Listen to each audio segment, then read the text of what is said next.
STV news కి స్వాగతం. 2015 నుంచి 2026 వరకు భారతదేశంలో బీజేపీ ప్రభుత్వం కొనసాగుతున్న ప్రజాస్వామ్యానికి ప్రాణమైన ఎన్నికలను నిర్వహించకుండా బీజేపీకి చెందిన నాయకులని నామినేటెడ్ సభ్యులుగా నియమించడం జరుగుతోంది. ఎన్నికలు లేని పరిస్థితిలో ప్రజాస్వామ్యం ఎక్కడ ఉంది? ప్రజల ఓటుతో అధికారంలోకి రావాల్సిన పాలకులు ప్రజల అభిప్రాయాన్ని పక్కన పెట్టి నామినేషన్లతో పాలన చేయడం ప్రజాస్వామ్యానికి విరుద్ధం కాదా? ఇదే సమయంలో సికింద్రాబాద్ కంటోన్మెంట్ ను కార్పొరేషన్ లో విలీనం చేయాల్సిన ప్రక్రియ కూడా సంవత్సరాలుగా పెండింగ్ లోనే ఉంది. అప్పటి నుంచి ఇప్పటి వరకు ఎలాంటి స్పష్టమైన నిర్ణయం తీసుకోకుండా ఆలస్యం చేస్తూనే ఉన్నారు. స్థానిక ప్రజలు సమస్యలతో ఇబ్బందులు పడుతుంటే బీజేపీకి చెందిన స్థానిక నాయకులు మాత్రం ఢిల్లీలో పైరవేలు చేస్తూ మళ్లీ పొడిగింపులు తెచ్చుకోవడంలోనే నిమగ్నమై ఉన్నారు. ఇదే పరిస్థితి ఇప్పుడు కూడా పునరావృతం అవుతుంది. ప్రజల కోసం నిర్ణయాలు తీసుకోవాల్సిన పాలకులు ప్రజల హక్కైన ఓటును దూరం చేసి సమస్యలను పెండింగ్ లో పెట్టడం ఎంతవరకు న్యాయం?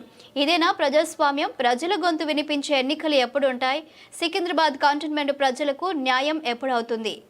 కేంద్రంలో ఉన్న బీజేపీ మళ్ళొకసారి ఎక్స్టెన్షన్ ఇవ్వడాన్ని ఇవాళ మేము తిరస్కరిస్తున్నాం. సిగ్గు ప్రజాస్వామ్యాన్ని కూలీ చేయడమా? సిగ్గు కంటోన్మెంట్ బోర్డుకు ఎన్నికలు పెట్టకపోవడం. సిగ్గు బీజేపీ నాయకులు కుర్చీ కోసం పైరవి చేసుకోవడం. విలీనం చేయాలి కంటోన్మెంట్ బోర్డును వెంటనే.